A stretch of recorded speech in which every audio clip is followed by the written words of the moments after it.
처음 예수 믿은 분들이 저에게 가끔 이런 질문을 합니다.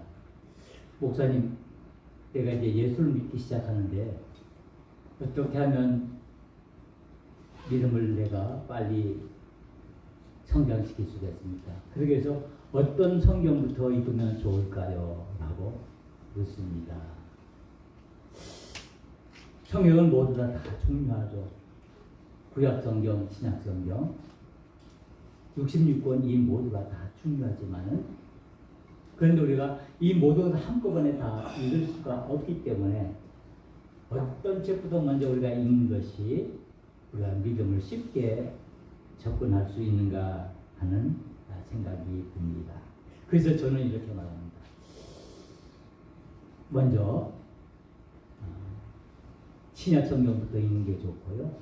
그리고 그 중에 좀 어렵고 힘들지만은 요한복음부터 읽으면 아마 좋을 것 같습니다. 왜냐하면 이 요한복음은 우리가 믿는 예수님이 누구이신지를 잘 보여주기 때문입니다. 우리가 믿는 그 예수님이 과연 어떤 분이신지를 우리는 이 요한복음서를 통해서 잘 알 수 있기 때문입니다. 그래서 이 요한복음은 전체적으로 예수님이 누구신지를 우리에게 가르쳐주는 아주 중요한 책입니다. 즉, 좀 약간 말을 바꿔 말하면 예수님이 정체성이 무엇인지를 우리에게 가르쳐 준다라는 말씀입니다. 이 문제는 우리의 신앙생활에 있어서 우리 믿음에 있어서 어쩌면 가장 핵심적인 문제라고 할 수가 있겠지요. 이 요한복음을 통해서 예수님 스스로가 자신이 누구이신지를 우리에게 가르쳐주고 있습니다. 우리는 그걸 보통 세븐 세잉이라고 말하거든요. 나는 무엇이다. 예수님께서 나는 누구다 라고 우리에게 가르쳐주는 말씀인 것이죠. 오늘 이 요한복음 6장에 있는 말씀은 예수님의 자신이 누구신지를 우리에게 보여주는 동시에 우리에게 아주 중요한 말씀을 주시는데 이 요한복음 6장은 우리가 잘 아는 오병이어 기적으로부터 시작합니다. 이 오병이어 기적이 어떤 내용입니까? 우리가 잘 아는 처럼 보리떡 5개와 물고기 2마리로 몇천 명을 먹였다고요? 5천 명을 먹이고도 얼마나 남았습니까? 12광주리를 남긴 그런 기적의 사건입니다. 이 요한복음은 이 오병이어의 기적을 통해서 예수님이 어떤 분이신지를 우리에게 보여주고 있다는 말씀입니다. 그래서 많은 성경을 공부하는 사람들이 이 오병이어의 이야기를 기적이라는 말을 쓴과 동시에 표적이라는 말을 많이 사용합니다. 기적과 표적은 약간의 차이가 있습니다.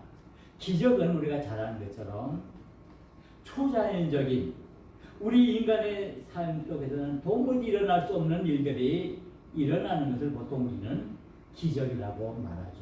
초자연적인 자연을 뛰어넘는 그런 사건을 기적이라고 하는데 이 표적은 이 기적의 의미를 뛰어넘어서 무엇인가를 보여주는 것을 말합니다. 즉, 이 오병이어를 통해서 예수님이 누구이신가를 우리에게 보여준다는 것입니다.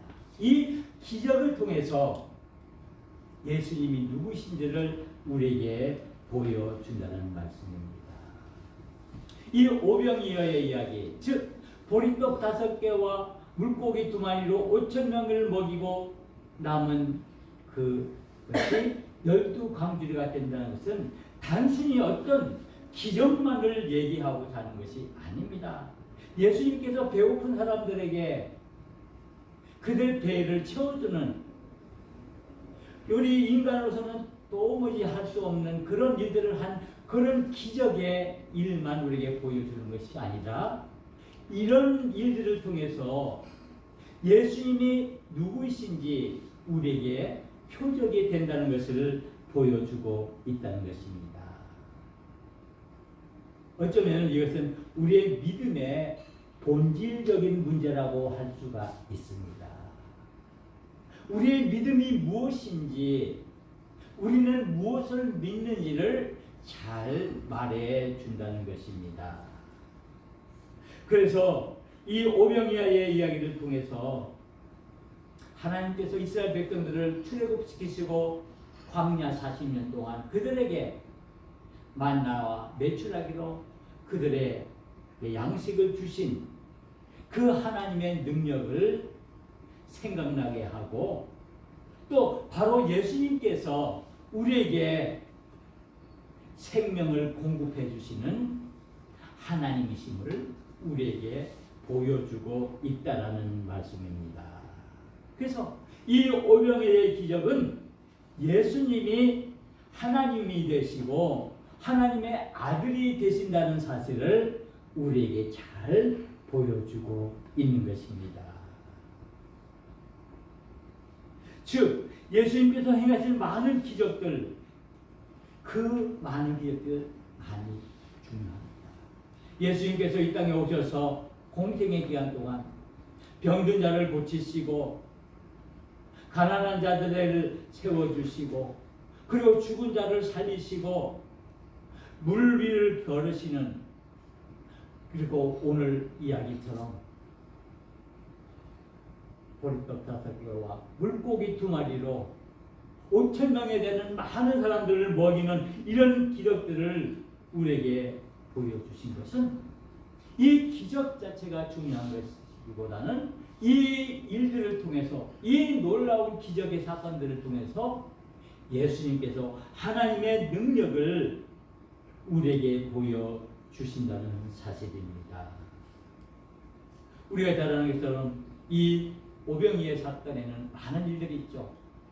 이제 그 일을, 이 기적을 일으키게 한 원동력은 한 어린아이가 자신의 도시락을 예수 앞에 드림으로 인해서, 즉 우리는 그것을 우리 자신의 헌신을 통해서, 우리들의 드림을 통해서, 내가 드리는 그 정성을 통해서 하나님께서 놀라운 일들을 행하시는 것을 우리에게 보여주고 있는 것입니다.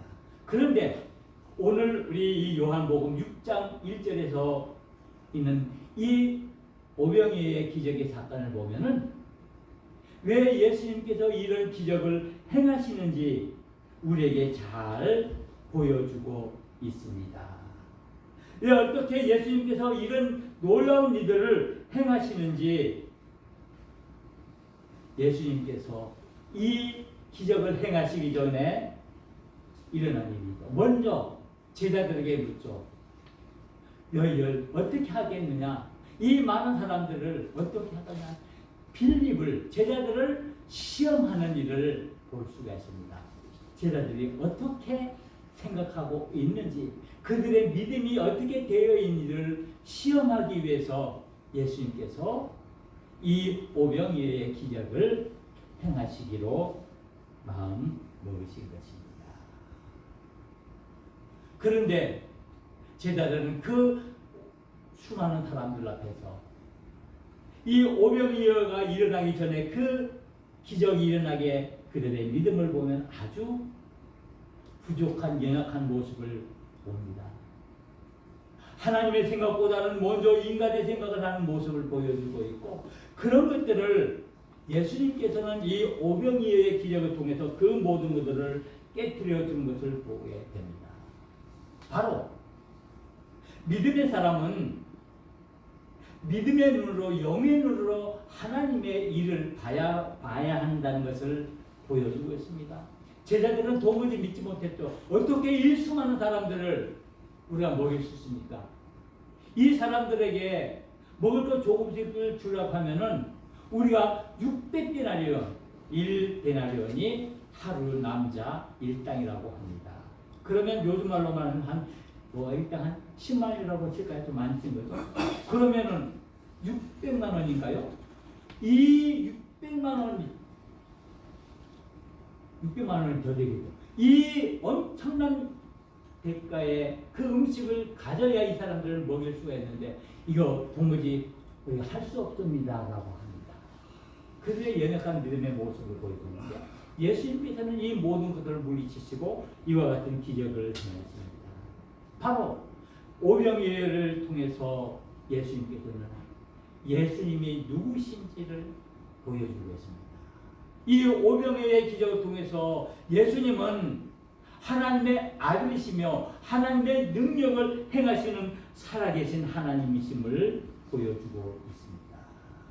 그리고 이 오병이어의 기적 이후에 예수님께서는 어떤 일을 하시냐면은 우리가 잘 아는 아까 말씀드린 것처럼 예수님께서는 많은 사람들 향해서 나는 생명의 떡이라고 말씀하십니다.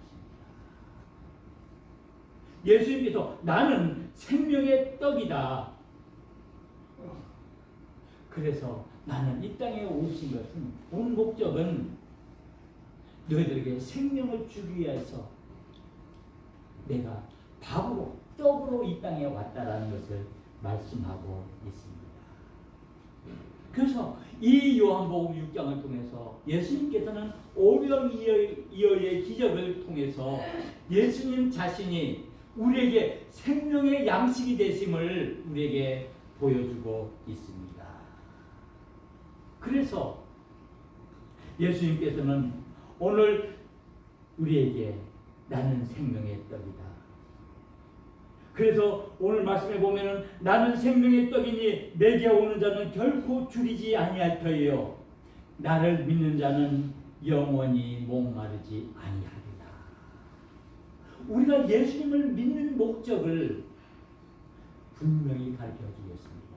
예수님이 누구이신지를 우리에게 분명히 말씀해 주고 있습니다. 예수님은 우리의 생명의 떡입니다. 생명의 양식이 되신다는 말씀입니다. 예수님께서 우리에게 자신의 많은 모습을 보여주고 있습니다. 그래서 이 이야기를 통해서 구약의 그 만나 사건과 연관시키면서 예수님 자신이 우리에게 참된 영생을 공급하시는 참된 생명을 우리에게 주시는 분이심을 우리에게 보여주고 있다라는 말씀입니다. 예수님은 하늘에서 내려온 생명의 떡입니다. 이 예수님을 믿는 사람은 영원히 죽지 아니하고 영생을 얻게 된다는 생명을 얻게 된다는 사실을 우리에게 말씀해 주고 있습니다. 쉽게 요즘말로 예수님께서 우리를 향해서 나는 밥이야.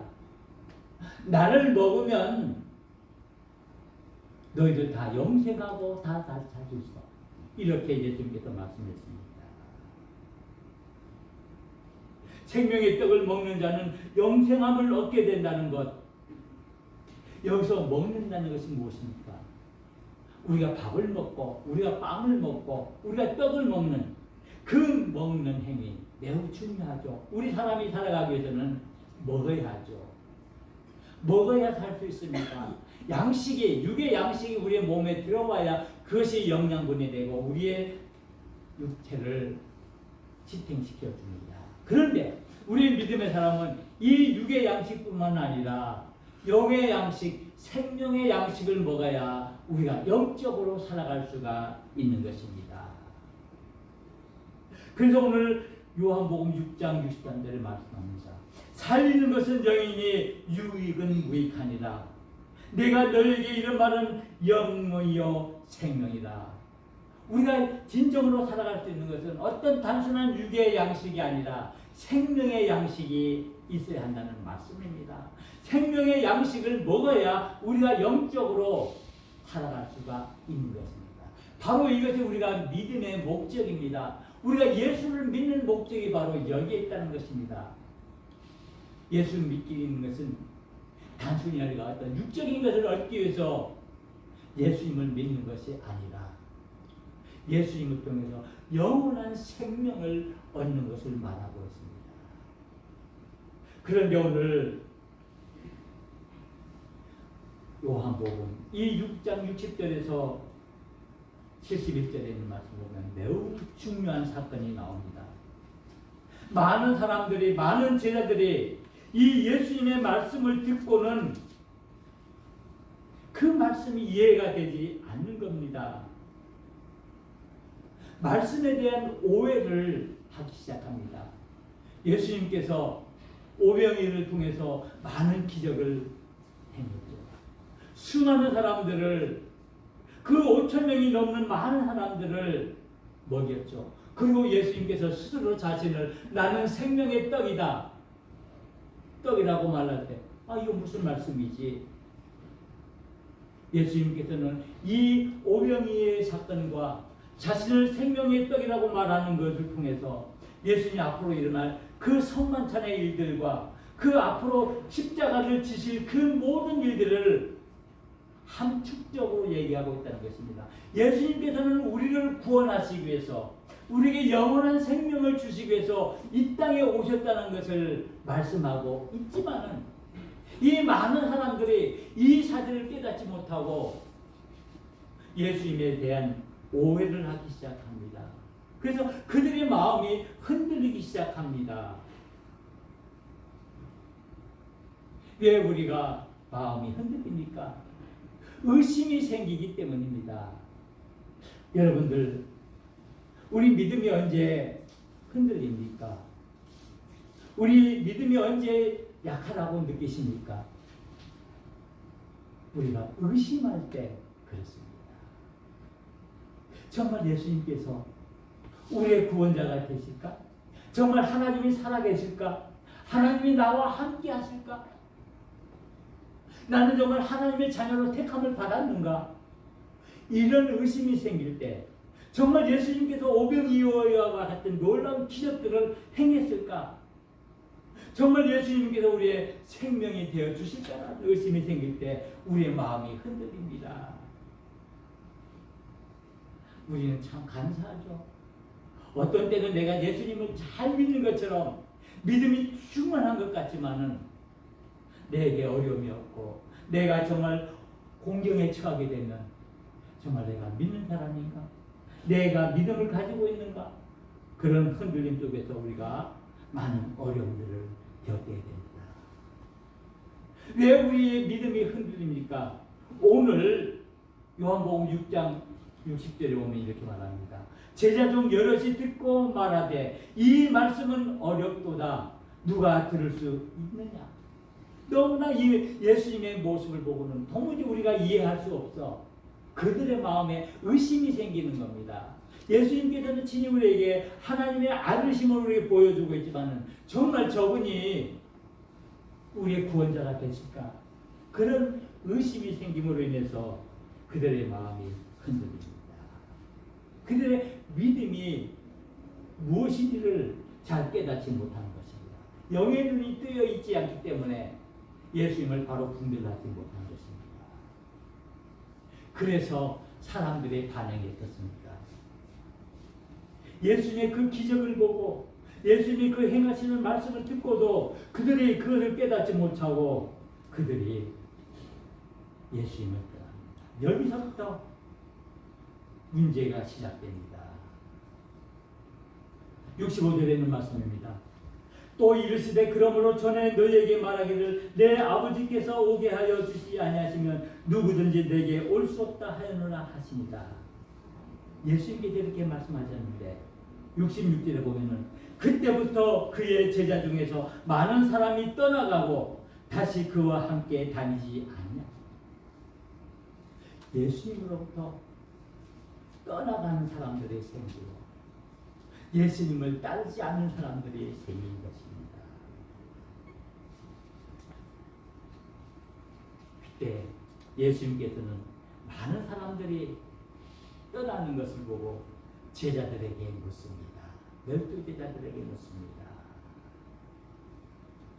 예수께서 12제자에게 이르시되 너희도 가려느냐? 너희도 가려느냐? 우리말하면 너희들도 갈겨? 너희들도 갈겨? 너희도 가려느냐? 예수님께서 12제자들에게 말씀하십니다. 많은 사람들이 예수님의 그 놀라운 오병이제의 기적을 보고도 예수님을 온전히 믿지 못하고 그들의 마음에 의심이 생기고 예수님에 대한 진정한 그 예수님의 모습을 영의 눈으로 보지 못하고 육의 눈으로만 보고 단순히 예수님께서 육의 만족만을 주는 사람으로 생각하고 예수님을 따랐기에 그 예수님이 기대와는 다르기 때문에 예수님을 떠나는 길을 택합니다. 왜 그들이 떠납니까? 왜 많은 사람들이 예수님을 떠났습니까? 왜 많은 사람들이 그 예수님의 그 놀라운 기적을 보고도 예수님을 떠났습니까? 그들이 떠난 이유를 우리가 베드로의 대답을 통해서 볼 수가 있습니다. 예수님께서 제자들에게 너희도 가려느냐라고 물을 때 그때 베드로가 말합니다.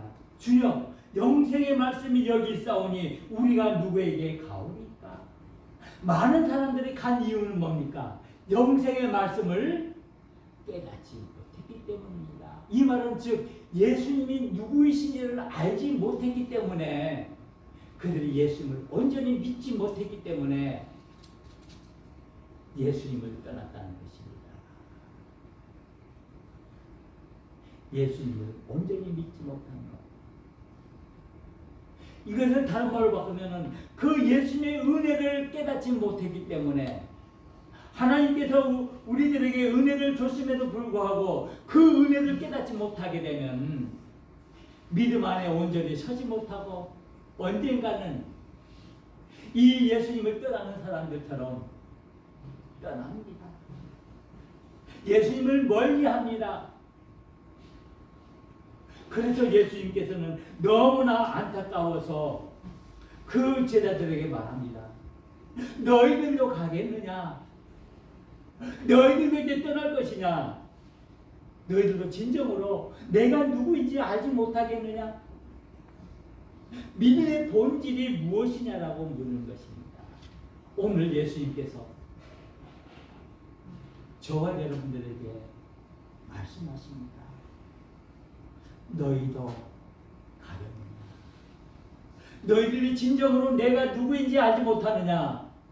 내가 행한 그 오병이제의 기적을 보고도 그 표적을 보고도 내가 누구인지 너희들 알지 못하느냐? 너희들이 받은 그 은혜를 깨닫지 못하느냐? 내가 너희들을 구원하기 위해서 십자가 위에서 내 모든 것을 내어놓고 다 주고 십자가에서 내가 죽을 것이지만 너희들 그걸 깨닫지 못하느냐? 그 은혜를 알지 못하느냐? 그러면 너희들이 나를 떠나게 될 것이다 라고 말씀하고 있는 겁니다.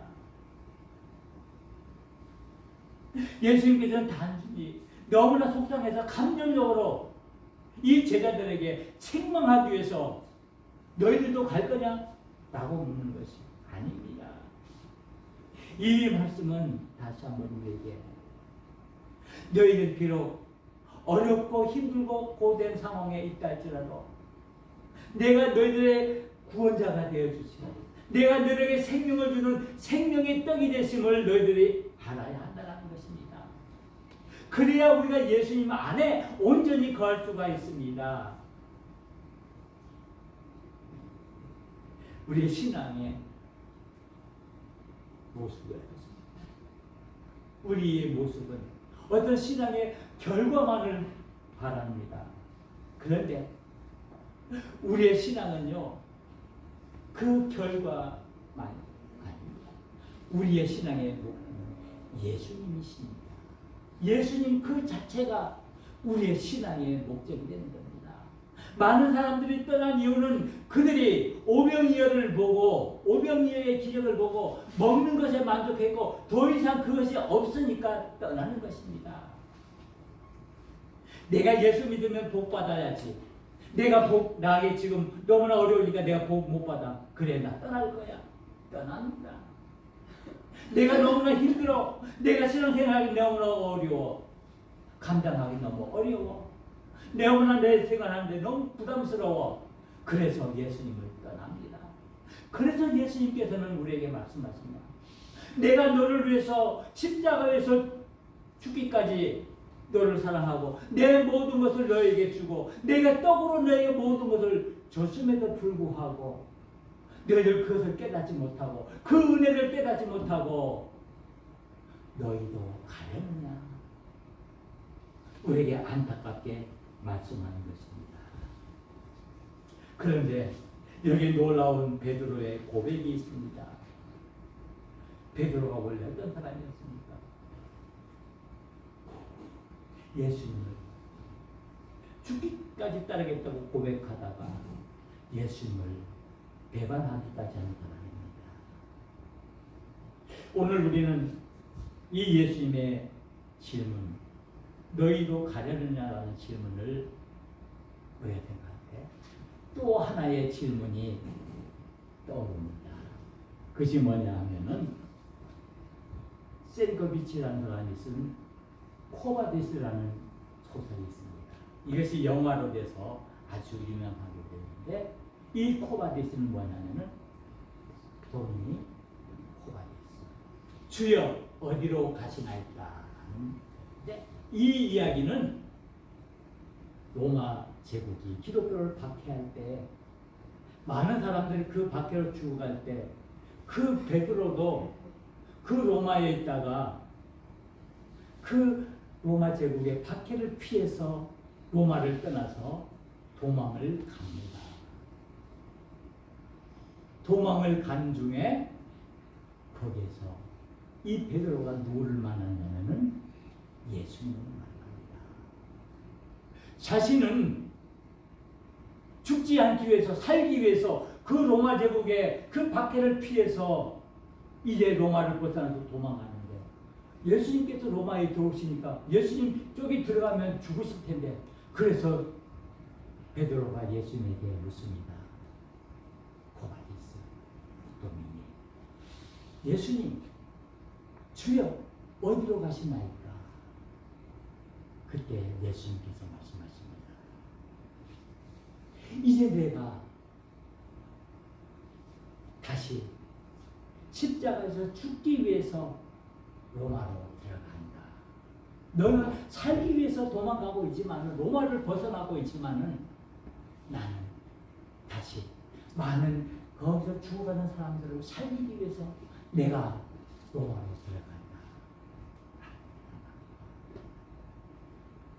오늘 예수님께서 이 베드로에게 요한복음 6장에 너희들도 가려느냐라고 물으시고 그 질문. 오늘 반대로 예수님께서 오늘 베드로에게 묻는 주여 어디로 가시나이까? 라는 그 질문. 이 질문 앞에 우리가 서게 됩니다. 그런데 오늘 이 베드로의 고백은 그렇습니다. 주여 영생의 말씀이 주께 있사오니 우리가 누구에게로 가오리까? 여기 생명의 말씀이 생명의 떡이 여기 있는데 우리가 어디로 가겠습니까? 예수님만이 우리의 구원자가 되시고 우리의 생명이 되어 주십니다. 그러기에 다른 사람이 다 떠난다 할지라도 우리는 떠나지 아니하고 주님과 함께 하겠습니다라고 고백을 하고 있습니다. 바로 이 베드로의 고백이 오늘 저와 여러분의 고백이 되어야 합니다. 우리가 아무리 어렵고 힘들고 고된 그런 상황에 있다 할지라도 우리의 생명의 떡이 되시고 우리를 구원하시기 위해서 하늘의 모든 영광을 버리시고 이 땅에 오신 예수 그리스도를 나의 구주로 믿는 그 믿음으로 우리가 예수님과 함께 합니다. 바로 예수님이 우리의 영생의 말씀이 되십니다. 오늘 베드로가 고백했듯이 영생의 말씀이 주께 있사오니 우리의 구원이 예수님께 있사오니 우리는 여기에 있겠습니다라고 고백합니다. 우리는 도무지 절대로 떠나지 않겠습니다라고 고백을 하고 있습니다. 우리의 믿음이 무엇입니까? 우리는 참된 신앙 고백을 하여야 합니다. 우리의 상황이 아무리 어렵고 힘들고 많은 의심이 생기고 흔들림이 있다 할지라도, 그러나 우리를 생명으로 인도하시는 예수 그리스도가 저와 여러분들의 구원자가 되어주신 줄 믿습니다. 아멘. 그래서 말씀합니다. 믿음은 들음에서 나며 들음은 그리스도의 말씀으로 말미암음이라고 로마서 10장 17절에서 말씀하고 있습니다. 바로 예수 그리스도의 말씀, 이 영생의 말씀을 우리가 붙들고 나갈 때 우리의 믿음을 온전히 지킬 수가 있습니다. 말씀을 지키는 자가 진정한 예수님의 제자입니다.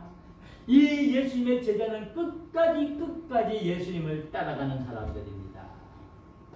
오늘 우리 주님은 우리에게 말씀하십니다. 오늘 우리에게 묻습니다.